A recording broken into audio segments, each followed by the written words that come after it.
The following production was filmed before the COVID-19 pandemic.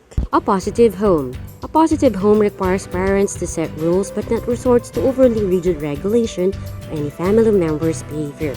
In a healthy household, slights and misbehaviors are readily and calmly addressed, and boundaries are clear and consistent, all of which help avoid disharmony in the longer term. Boundaries can be physical, emotional, perhaps even digital.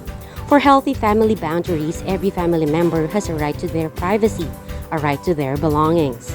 Our family affects who we are and who we become, for better or for worse. We learn our vocabulary, our habits, our customs and rituals, and how to view and observe the world around us. We also learn how to love and how to interact with others from these first important relationships. Here are some ways that you can do as a family to strengthen your bond according to studies. Number 1. Create a mission statement. When most parents think about mission statements, they think of nonprofit organizations and businesses, but these documents work well for families too. Though it may seem a little corny or too businesslike, putting together a family mission statement can establish your family's priorities. Have family meetings. Family meetings are a good time for everyone to check in with each other, air grievances, or discuss future plans. For instance, a family meeting is a good time to talk about an upcoming day trip, family vacation, or how you plan to complete the chores next weekend, as well as the problems or difficulties members of the family encountered in order to resolve them. Number 3. Encourage support. Feeling supported by your family is one of the most important elements of building strong family bonds. Bonds like this will last your kids a lifetime. They will enjoy these strong bonds when they are your age and even after you are gone. Number 4. Schedule some downtime. Schedule some downtime. While family time is an important part of everyday life, there are also a need for some downtime too. Not only should you encourage your kids to spend some quiet time alone to recharge, but you also need to carve out time for yourself. Number 5. Get involved in your child's interests. Strong families support their family members' passions, whether it involves attending their basketball games, reading a book series they love, or helping them collect marble figurines. It is important that you support your child's interests. Muli po kaming bumabati sa lahat ng sumusubaybay sa programang ito ng Iglesia ni Cristo, ang gabay sa mabuting asal. Hangad po namin na ang inyong buong pamilya ay nasa mabuting kalagayan. Tayo po ngayon ay nasa lokal ng General Santos City, distrito po ng General Santos City, South Cotabato, at muli po nating makakasama ang kapatid na Venice Gibral sa gagawin po nating pagtalakay. Kapatid na Venice. Thank you po, Kasani. Good day, viewers and live audience! Hi! Sa Binis, sa pagkakataong ito ay tatalakayin natin ang nauukol sa pagpapaigting at pagpapanatag ng sambahayan. Kaya ang topic po natin ngayon ay family bonding, securing the bond that ties. Alam nating lahat na para mapangyari po ang mga bagay-bagay sa isang pamilya ay napakalaki po ng role na ginagampanan ng mga magulang. Kaya po Kasani, malaking responsibilidad po talaga ang nakaatang sa mga magulang. Sila po ang inaasahan na pangunahing magtataguyod ng para sa ikabubuhay ng pamilya. Ang ilan dyan, kapatid na Venice, halimbawa niya, yung mag-provide ng pangunahing pangangailangan, katulad po ng pagkain, pananamit, matutuluyang bahay, edukasyon ng mga anak. Yes po Kasani, dahil priority po ng mga magulang yung work and then priority naman po ng mga anak yung pag-aaral, kaya po may disconnect dun sa family kasi nakafocus sa mga bagay na dapat gawin. Pero di po Kasani, yung time spent with your children is never wasted. Totoo yan, kapatid na Venice. Kaya nga po marapat na may bonding time ang isang pamilya. Kaya alamin natin, kapatid na Venice, at ipaglingkod natin sa ating mga viewers, pati sa mga kasama natin in live audience, ang kahulugan ng bonding. Bond, tie, used figuratively, means something that joins people together. Bond applies particularly to a connection that brings two people or a group so closely together that may be considered as one. Tie may use interchangeably with bond, but applies particularly to a connection based on a sense of social obligation that keeps together people who still remain individuals and sometimes pulls them together against their personal wishes. Family ties. Kung susundan po natin ang pagpapakahulugan ng talatinigan sa bonding, kasama na nga ang bond and tie, makikita po natin kailangan talaga ang isang pagsasama-sama ng isang pamilya sa isang panahon at pagkakataon. Ito ay sa kabila, kapatid na Venice, no? Na may kani-kanyang pinagkakabalahan ang bawat isang miyembro ng pamilya. Binanggit mo na nga kanina, yung mga magulang, maaaring nagtatrabaho, yung mga anak naman ay nag-aaral kung nag-aaral pa. Opo, kaya viewers at sa ating pong parents, sigurado pong alam nila ang kahalagahan ng family bonding. At ang iba po for sure, may nakalaang oras na po para dyan. Kasi kapag may family bonding, mas nagiging close po, di ba, ang lahat. At para yan ay mangyari, kapatid na Venice, malaking role po ang dapat gampanan ng magulang sa pagkakaroon ng family bonding. Mahalaga rin po na maganda ang relasyon ng mag-asawa upang positibong may sakatuparan ng kanilang magagandang plano para po sa kapakanan ng pamilya, sapagkat nagsisimula sa matatag na pagsasama ng mag-asawa ang ikatatatag po ng pagsasama ng pamilya. Oo nga po, no? Kasi kapag may bonding, na pag-uusapan yung mga issues na dapat isettle at yung makapag-catch up po sa bawat isa, kina mama at kina papa. Ganun nga yung kapatid na Venice, no? Sabi nga ay good marriages equate to good parenting. Kaya kung meron naman pong unang-una na dapat ay may panahon sa isa't isa at nag-uusap ng regular, ay walang iba kundi ang mag-asawa. So, dapat po talaga ang mag-asawa ang may quality bonding time. Kaya kahit may mga anak na po yung mag-asawa, no, marapat lamang na may panahon sila sa isa't isa. Bigyang daan nila na sa panahon ay maaaring lumalabas silang dalawa. O kung hindi man, may regular na namang pag-uusap ng dalawa. Kapag ka ito ay nagkaroon ng positibong epekto sa kabuuan ng pamilya, mula sa mga magulang hanggang sa mga anak, ito ay may mabuting idudulot hanggang sa komunidad na kanilang kinabibilangan. Kaya mapapansin natin, kapatid na Venice, na may domino effect ang bunga ng pagkakaroon ng close family tayo sa pamilya. Sapagkat ang kawalan ng panahon ng magulang sa mga anak ay magkakaroon din ng negatibong epekto sa mga ito. At yan din ang pinatutunayan sa isang pag-aaral na ginawa ng mga dalubhasa. Multiple studies reveal that children are much more likely to develop emotional and behavioral disorders when they receive inadequate or poor parenting, and each study uses the foundation of spending quality time with children as the first vital step to successful parenting. Kaya bagaman po, no, kasani abala sa pang-araw-araw na gawain ng isang magulang sa hangaring mabigyan ng magandang kinabukasan ang pamilya, subalit mahalaga din po na magkaroon po ng sapat na panahon para ang mag-anak ay magkasama-sama po, magka-bonding-bonding para maparamdam nila ang love and care sa isa't isa. May mga kaibigan po ako na may mga anak na rin at sabi nila sa akin, at least once a week ay nagbabanding po sila. Kumakain po sila sa labas, o kaya po nood ng sine, kaya po magkasama po mag-grocery, mamalengke, o kaya po kahit pasyal lang sa malapit na park. At bukod sa nabanggit mo, kapatid na Venice, maaari din gawin ng bakasyon, no, sa mga panahong may mahabang holiday breaks.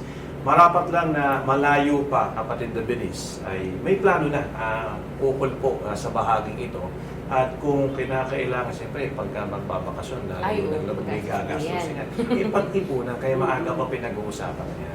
Yes, tsaka pwede rin gumalaw po, no, sa mga kamag-anak kapag long weekend. Yun yung magandang pagkakataon kasi yung dinadahilan ng iba, walang panahon. So pagka may bakasyon na darating, pag-aralan niya. Pinatutunayan nga, kapatid na Venice, ng mga nagsipag-aral na ang ganitong mga aktibidad ng pamilya nakatutulong para makapag-relax at makapag-enjoy ang bawat miyembro ng pamilya. At hindi lang yun. Kung hindi magiging handang muli sa pagharap sa mga karaniwang gawain sa araw-araw, maaari din itong mabago yung sa loob ng isang linggo na gawain nila at magagawa rin na mapatatag yung pinaka-family day nila. No? Bibigyan daan na bawat miyembro ng pamilya ay lalong magkalapit-lapit. No? Kaya sa madalas sa pagkakataon, yung family day ay maaaring gawin ng araw ng linggo kasi kadalasan yan yung pinaka-off, no? Sa mga trabaho, papasok sa eskwela, at mahalagang bigyang pansin ng bawat miyembro ng pamilya. Tsaka po nung kasani, yung bonding nakikita ko online na hindi naman pwede, hindi naman kailangan expensive. Minsan nagbibideo ko sa sala, o kumakain ng merienda na niluto ng mommy nila, o kaya po kahit sa kwarto lang nagbabasa ng books or naglilinis po ng bahay.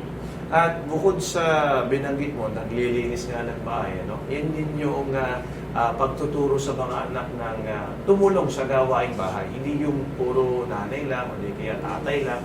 Pati yung mga anak dapat ay isangkot. Kaya maaaring mapagkaisahan, kapatid na Venice, no? Yung schedule halimbawa ng general cleaning ng bahay. o gumawa ng talaan ng mga dapat linisin. Kasi maraming bahagi ang bahay. So pwedeng paghati-hatian ng nanay sa kanong tatay, and then sino man yung pwedeng mga anak na sumama doon sa nanay, sa tatay, magamit yung panahon. Nakapiling yung pamilya, bonding time na rin, pati yung paglilinis sa kanilang tahanan. At siguro po, Kasani, pwede rin pong bonding yung family dinner para makapagtanong-tanong po yung anak sa parents nila at makapagpayo din po yung mga parents. At mahalagang gawing positive yung magiging pag-usap sa panahon sabay-sabay na kumakain sila. No? Maaaring buksan dyan yung mga usapang makapagpapagaan ng damdamin at nagbibigay ng kaligayahan sa bawat isa. Sa bahaging yan, mahalagang iwasan yung mga paksang magbubunga ng pagtatalo sa isa't isa. At pinatutunay sa ginawang mga pag-aaral ng mga talabhasa ang positibong ibubunga ng pagkain ng sabay-sabay ng pamilya. Tsaka sabi daw po, nakakatulong po yan para sa development ng vocabulary po ng mga bata. At ang pagkain ng sabay-sabay, kapatid Davinis, hindi lang development ng vocabulary ng mga bata, nakatutulong din yan para mailayo yung mga kabataan na mahulog sa iba't ibang mga bisyo at gayon din makaiwas sa depresyon. Ay, gusto pa naman po yan. Tsaka po makaiwas din po sa maagang pagbi-BF and GF po ng mga anak. At isa pa sa naitutulong ng sabay-sabay na pagkain sa pamilya, yun bang makaiwas sa eating disorder yung mga kabataan. Kaya mapapansin natin, kapatid Davinis, at mga mahal na sumusubaybay po sa amin, na nagbibigay daan po sa pagitan ng magulang at ng lumalaking mga anak, particular na sa mga teenager na po yung mga anak, na magkaroon ng regular na kumustahan yung pag-uusap sa panahon na sila'y kumakain ng sabay-sabay. Yes, Kasani. Kaya sa mga nagbabonding nating mga viewers at sa mga audience po natin na nagbabond kasama ang kanilang family, nako, good job po. Keep up the good work. Kaya po ngayon, hanapan po talaga natin yan ng time kasi talagang mahalaga po yan. Sa mga magulang naman po na may mga anak na nasa early childhood stage, yan po yung sa pagitan ng edad 3 to 5 years old, isa sa mga angkop na bonding activity ng magulang at ng anak ay yung outdoor play o mga larong maaaring gawin sa labas ng bahay katulad ng sa park, mga playgrounds at mga katulad nito. Dito lang sa Jensen, napansin ko, ang lalaki ng mga parks nila. Opo. May park sila dyan sa may harap ng kapila ng lokal ng General Santos City. Meron din silang tabi ng dagat. Pwede nilang dalhin doon yung mga anak. Sapagkat ayon po sa mga nagsipag-aral, nagdudulot po ng malusog na kaisipan at pangangatawan sa mga batang maliliit ang pagkakaroon ng mga outdoor play. Ngayon din sa panig ng mga magulang, kapag ka po naging bahagi ng inyong routine ang pakikipaglaro sa mga anak na maliliit, magiging aktibo rin po ang inyong kaisipan pati ng inyong pangangatawan. Yes, Kasani. Dahil sabi nga, a family that bond can build. Larawan po ng isang maligaya at kontentong pamilya, ang pamilyang may panahon sa isa't isa. Sa kabila po ng maraming pinagkakaabalahan sa buhay sa araw-araw na nagdadaan. Sana po kahit papaano ay nakagabay tayo sa ginawa nating pag-usap sa mga magulang at pamilyang sumusubaybay sa amin ngayon. Greet ko po pala muna, Kasani, ang ka Jules Laksina and family, ka Mia Deloro and family, ka Jennifer Tiaco and family, at ka Ria Estopase and family. Hello po sa inyong lahat at sa ibabaw po ng lahat, ang magbibigay gabay po sa atin ay ang mga salita ng ating Panginoong Diyos na nakasulat sa Biblia. Yan po ang ating pong pag-uusapan at ipaglilingkod namin sa inyo sa amin pong pagbabalik. Kayo po ay patuloy na sumusubaybay sa palatuntunan gabay sa mabuting asal. Sa atin po ginawang pagtalakay kanina ay nilinaw po sa atin na upang maganap ang isang makabuluhang family bonding, ang magulang po ang siyang dapat na magpasimula nito sa pamilya. At ito po yung mangyayari kung ang mag-asawa ay may magandang ugnayan sa isa't isa. Kung kaya't mahalaga po na sa mag-asawa unang nakikita ang pagmamahalan at paggalang gaya po ng nakatala sa Efeso 5:33. Kaya kayong mga lalaki, mahalin ninyo ang inyong asawa gaya ng pagmamahal ninyo sa inyong sarili. At kayong mga babae, igalang nyo ang inyong asawa. Ang pagmamahal at paggalang po sa isa't isa ang isa sa mga pangunahing sangkap ng matatag na pagsasama ng mag-asawa. Ito po ang dapat na matiyak ng mga magulang na nakikita ng kanilang mga anak sa kanilang pagsasama bilang mag-asawa. Mapatutunayan po ng lalaking may asawa na tunay siyang nagmamahal sa kanyang asawa at sa kanyang pamilya kung tinutugon niya ang kanyang mga pananagutan bilang ama ng sambahayan. At ang isa po sa kanyang pananagutan ay gaya po ng itinuturo sa unang Timoteo 5:8. Ang sino mang hindi kumakalinga sa kanyang mga kamag-anak, lalo na sa mga kasambahay, ay tumatalikod sa pananampalataya at masahol pa sa mga walang pananampalataya. Ang pagkalinga po sa pamilya, katulad po ng ibigay ang mga pangunahing pangangailangan. Halimbawa po ay pagkain, damit, bahay, edukasyon ng mga anak, ay ilan lamang po sa mga dapat na naibibigay ng isang ama ng tahanan. Sa panig naman po ng babaeng may asawa, ay dapat po na masunod ang pananagutan sa asawa para po mapatatag ang kanilang pagsasama, kaya po ng sinasabi sa Tito 2:5. Dapat silang maging marunong, malinis, masipag sa pamamahay, mabait, at nagpapasakop sa kanilang asawa upang huwag mapulaan ng iba ang salita ng Diyos. Ang babaeng may asawa po ay dapat na nagpapasakop sa kanyang asawa. Ang gayon po ay hindi kinokontra ang pagpapasya ng kanyang asawa. Hindi po mabuti na nakikita ng mga anak na ang mag-asawa po ay nagtatalo at pagkatapos ay humahantong sa pagkakagalit ng isa't isa. Sapagkat humihina po ang kredibilidad ng mga magulang sa paningin ng mga anak kapag po nagkaganito. Kaya makabubuting mag-usap ng maayos bago po magpasya para hindi po mauwi sa kontrahan ng isa't isa. May mga pagkakataon po na ang mag-asawa lang ang dapat munang magkaharap sa mga bagay na dapat na pagpasyahan. Sikapin ito po ay matupad upang bago umarap sa mga anak ay nagkakaisa na ang mag-asawa sa mga bagay na dapat pong ipatutupad sa pamilya. Binanggit din po sa Biblia na ang babaeng may asawa ay marapat na malinis at masipag sa pamamahay.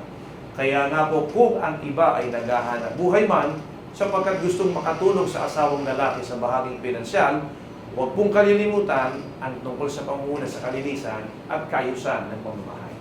Isa po sa mga suwestyon ng mga nagsisipag-aral ng isa sa mga maaari maging bonding activity ng pamilya ay ang pagkakaroon po ng mga regular na paglilinis sa tahanan at ang pagkakaroon ng assignment ng bawat miyembro nito. Maaaring ang ina po ay tatambalan ng isang anak na tumulong sa gawaing bahay sa kusina. Samantalang ang ama naman po ay nasa paligid ng bakuran, natatambalan naman po ng isang mga anak. Sa ganitong paraan po ay hindi lang po nila nagagawang maglinis ng magkakasama, kundi nahuhubog pa po na sila ay maging isang responsableng individual. At ang isa pa po sa pananagutan ng magulang sa kanilang mga anak na hindi po dapat na malimutan ay ang pagtuturo po ng mga kalooban ng ating Panginoong Diyos. Katulad po ng isinasaad sa Deuteronomio 6:6-7. Ang mga utos niya ay itanim ninyo sa inyong puso. Ituro ninyo ito sa inyong mga anak. Pag-aralan ninyo ito sa inyong tahanan, sa inyong paglalakbay, sa inyong pagtulog sa gabi, at sa inyong pagbangon sa umaga. Malinaw po na ang mga magulang ay pinapananagot ng ating Panginoong Diyos sa pagtuturo ng mga kautusan ng ating Panginoong Diyos sa kanilang mga anak. Kaya nga po, napakahalaga ng pagtuturo ng mga kautusan ng ating Panginoong Diyos ay pinaglalaanan ng panahon ng isang mabuting magulang. Manilaw din po na sa tahanan ito unang-unang naituturo ng mga magulang. Katulad halimbawa po sa kanilang itinakdang Family Day. Marapat po na natatalakay doon ng magulang ang tungkol po sa pagpapatatag ng pananampalataya, paglalagak ng tiwala po sa magagawa ng ating dakilang Diyos sa ating buhay, lalo na po sa panahon ng mga pagsubok, at ang pananalangin sa Kanya. Ilan lamang po sa mga halimbawa na maaaring ituro ng isang magulang sa kanyang mga anak. Sa panahong magkakasabay kumain ng pamilya, mahalagang makamusta po ang tungkol sa kanilang pag-aaral at maipagunita po na ang pagtuklas ng karunungan at paghahanda para po sa kanilang kinabukasan ay bawang mga utos ng ating pong Panginoong Diyos.